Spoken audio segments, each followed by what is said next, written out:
ॐ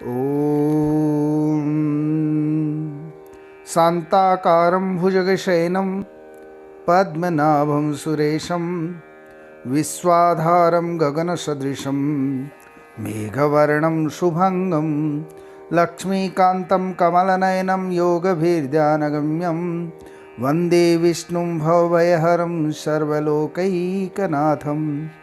श्रीकृष्ण गोविंद हरे मुरारे हे नाथ नारायण वासुदेव। श्रीकृष्ण गोविंद हरे मुरारे हे नाथ नारायण वासुदेव। हे नाथ नारायण वासुदेव, हे नाथ नारायण वासुदेव, हे नाथ नारायण वासुदेव, हे नाथ नारायण वासुदेव। बोले कृष्णचंद्र भगवान की जय। श्री गणेशाय नमः। पद्म पुराणांतर्गतम कार्तिक महात्म्यम चतुर्दशोध्याय। जय श्री कृष्ण। जैसा कि 13वें अध्याय के अंदर हम लोगों ने सुना, भगवान शंकर के गण एवं जलंधर की सेना का आपस में युद्ध हो रहा था। उसी युद्ध को आगे बढ़ाते हुए 14वें अध्याय के अंदर नारद जी कह रहे हैं, ते गणाधिपतिं दृष्ट्वा नंदी प्रमुख सन्मुखान् अमर्षादभ्यधावन्त द्वन्द्वयुद्धाय दानवा। नन्दिनं कालनेमिश्च शुम्भो लम्बोदरं तथा निशुम्भ षण्मुखं वेगाद्भ्यधावत दंसितः। निशुम्भ कार्तिकेयस्य मयूरं पञ्चभिः व्याघ्रवेगेन मूर्छितः स पपातः। तथा शक्तिधर शक्तिं यावज्जग्राह रोषितः तावन्निशुम्भो वेगेन स्वशक्त्या तमपायत। ततो नन्दीशरभ्राते कालनेमिमविद्यत सप्तभिश्च हयान्केतुं धनुसारथिमिच्छिनत। नारद जी कहने लगे, हे राजन, वे दैत्य जो थे, जलंधर के सैनिक जो थे, वे दैत्य नंदी, गणेश और कार्तिकेय इत्यादि गणों को देखकर क्रोध से द्वंद्व युद्ध के लिए दौड़ पड़े। फिर क्या था, कालनेमी दैत्य नंदी से, शुंभ गणेश जी से, निशुंभ स्वामी कार्तिकेय से लड़ने के लिए कवच धारण कर युद्ध करने को वेग से दौड़ते दौड़ते आए। निशुंभ ने अपने 5 बाणों से स्वामी कार्तिकेय के मयूर को वेग से हृदय में बेध दिया और वह मूर्छित होकर गिर पड़ा। इसके बाद कार्तिकेय क्रुद्ध हो जब तक शक्ति को ग्रहण कर ही रहे थे, तब तक निशुंभ ने वेग से अपनी शक्ति से उन्हें गिरा दिया। तदंतर नंदी ने वाणों के समूह से कालनेमी को वेधा और 7 वाणों से घोड़ों को तथा पताका को और धनुष को काट दिया। कालनेमिस्तु संक्रुद्धो धनुश्छेद नंदिनः तदपाश्य सशूलेन तम वक्षस्य हनद्बली। सहशूल भिन्न हृदयो हतास्व हतसारथी अद्रेशिगिरमामुच्य शैलान्द्रिसोऽप्यपाययत्। अथ शुम्भो गणेशश्च रथमूषकवाहनो युद्धमानो शरभ्राते परस्परमविद्मतात्।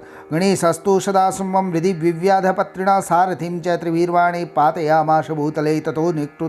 ततोऽतिक्रुद्धः शुम्भोऽपि बाणवृष्ट्या गणाधिपं मूषकं च त्रिभिर्वृद्ध्वा ननाद जलदस्वनः। मूषकः सर्भिन्नाङ्गश्चलितुं न ससाकः लंबोदरं समूतीर्य पदातीरभवन् नृप।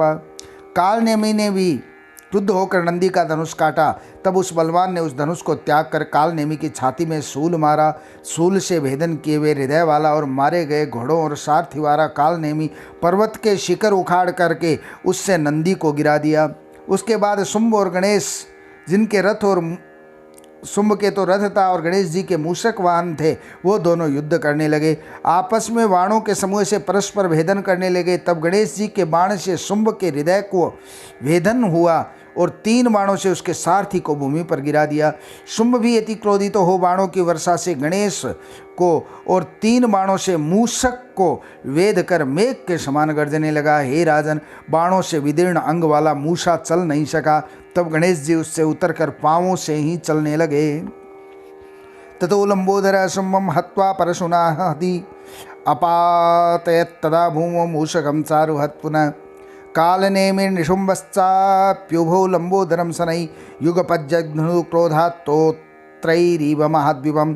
तं पीड्यमानमालोक्य वीरभद्रो महाबल अभ्यधावत वेगेन भूतकोटियुतस्तदा कुष्माण्डा भैरवाश्चापि वेताला योगिनी गणः पिशाचा योगिनी शङ्गागणाश्चापि तदन्वयो ततः किलकिला शब्दे सिंहनादे सुधरधरै निनादेर्भ्रारिता सर्वा पृथिवी समकम्पत ततो भूतान्यधावन्त भक्षयन्ति स्म दानवान् उत्पत्यन्ता पतन्ति स्म नृतुश्चरणांगणे। इसके बाद गणेश जी ने छाती में फरसा मार के शुंभ को पृथ्वी पर गिरा दिया और फिर मूषे पर सवार हो गए। तब कालनेमी और निशुंभ दोनों एक साथ गणेश जी को बाणों से मारने लगे, जैसे कोई अंकुश से हाथी को मारे। महाबली वीरभद्र उनको पीड़ित देख करोड़ों भूतों समेत उस पर दौड़ पड़े। कुष्मांड, भैरव, वेताल और योगिनियों के गण, पिशाच योगिनियों के समूह और गण, ये सब वीरभद्र के साथ चल पड़े। तब किलकिला शब्दों, सिंहनादों तथा अन्य शब्दों से पृथ्वी कांपने लगी। भूत दौड़ने लगे। वे दानवों को भक्षण करते हुए, ये शिव गणों सेना है। भूत, प्रेत, पिशाच आदि, डाकिनी, शाकिनी ये शिव के हैं और राक्षस अलग हैं। भूत दौड़ते हुए दानवों का भक्षण करते हुए उछलते कूदते रणभूमि में नाचने लगे। नंदी च कार्तिकेयस्य समास्वत्तौ त्वरान्वितौ निजघ्नन्तु रणे दैत्यान् निरन्तर सर्वजयी छिन्न भिन्ना हतैदेत्ये पतितेर्भक्षितैस्तदा व्याकुला सा भवस्सेना विषन्नवदना तदा प्रतिध्वंस्ता तदा सेना दृष्ट्वा सागरनन्दन रथेनातिपताकेन गणानभिययो बलि हस्त्यस्वरथ संहृद्या शङ्खभेरीरवास्तथा अभवत् सिंहनादश्च सेनयोरुभयोस्तदा जलंधर सरभ्राते निहारस्य तलेर्वैद्यावा पृथिव्यो राक्षसन्नमन्तरं संपद्यत गणेशं पंचभिर्विद्वा शैलाद्रिं नवभीसरे वीरभद्रं च विंशत्याननाद जलदस्वनः। नंदी और कार्तिकेय भी स्वस्थ होकर शीघ्रता से रण में दैत्यों को अपने बाणों के समूह से मारने लगे। छिन्न भिन्न मारे गए, गिरे हुए तथा मार खाए हुए दैत्यों की मलिन मुख वाली सेना उस समय व्याकुल हो उठी। वह बलि सागर नंदन जलंधर अपनी सेना का गणों द्वारा विध्वंस होते देख बड़ी पताका वाले रथ में बैठकर गणों के सन्मुख आ उपस्थित हुआ। हाथी, घोड़े और रथों के शब्द तथा शंख और भेरी के शब्द, दोनों सेनाओं के सिंहनाद उस समय होने लगा। जलंधर के बाण समूह से आकाश और पृथ्वी का मध्य भाग ढक गया, जैसे कि कुहरे से आकाश आच्छादित हो जाता है। जलंधर 5 बाणों से गणेश को, 9 बाणों से नंदी को और 20 बाणों से वीरभद्र को भेद कर मेघ के समान गर्जन करने लगा। कार्तिकेय सदादित्यम शक्त्या विव्याध सत्वर जधूर्ण शक्ति निर्भिन्न किंचित व्याकुल मानस तथा क्रोध परितांग कार्तिकेयम जलंधर गदया ताड़यामास स च भूमि तले पतत तथैव नंदिनं वेगाद पातयत भूतले ततो गणेश्वर क्रुद्धो गदां परशुनाञ्छिनत वीरभद्रस्त्रिभिर्बाणैर्हृदि विव्याध दानवं सप्तभिश्च हन्यान्केतु धनुश्छत्रं चिच्छिदे ततो त्रिक्रुद्धो दैतेन्द्र शक्तिमुद्यम्य दारुणं गणेशं पातयामास रथमन्यं समारुहत। तब कार्तिकेय ने उस दैत्य का अतिशीघ्र अपनी शक्ति से वेदन किया। शक्ति के लगने से वह कुछ व्याकुल मन हो घूमने लगा। तदंतर क्रोध से व्याप्त अंगार वाले जलंधर ने कार्तिकेय को गदा से मारा। तब वे भूमि पर गिर पड़े। इसी प्रकार नंदी को भी वेग से भूमि पर गिरा दिया। तब गणेश जी ने क्रोधित होकर उसकी गदा को फरसा से काट दिया। वीरभद्र ने उस दानव के हृदय में 3 बाण मारे और 7 बाणों से उसे और उसके घोड़ों को, पताका, धनुष और छत्र को काट दिया। तब दैत्यराज ने अति क्रोधित हो दारुण शक्ति मारकर गणेश जी को भी गिरा दिया और फिर दूसरे रथ पर चढ़ गया।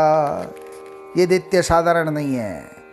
अभ्ययादथ वेगेन वीरभद्रो रुषान्विता ततस्तौ सूर्यशंकाशो युयुधाते परस्परं वीरभद्रस्ततस्तस्य हयान् बाणैरपातयत् धनुश्चिच्छेद दैतेन्द्र पुप्लुवै पर्यायुध। नारद उवाच स वीरभद्रं त्वरयाभिगम्य जगान दैत्य परिघेण मूर्धनि स चापि वीर प्रविभिन्नमूर्धा पपात भूमौ रुधिरं समुद्गिरन्। और क्रोधित हो वीरभद्र पर दौड़ा और सूर्य के समान कांति वाले वे दोनों परस्पर युद्ध करने लगे। गणेश जी को मूर्छित करके वीरभद्र की तरफ दौड़ा है और दोनों में युद्ध होने लगा। तब वीरभद्र ने अपने बाणों से उसके घोड़ों को गिरा दिया, धनुष को काट दिया। तब दैत्येंद्र जलंधर परिधि अर्थात लोहांगी लेकर के दौड़ा। नारद जी कहने लगे, उसने शीघ्र जाकर परिध से वीरभद्र के मस्तक में मारा। वीरभद्र भी सिर फूटने से रुधिर फेंकते हुए पृथ्वी पर गिर पड़े।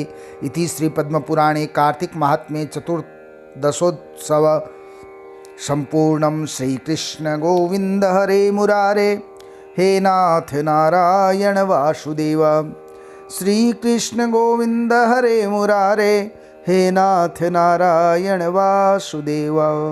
बोली श्री कृष्णचंद्र भगवान की जय।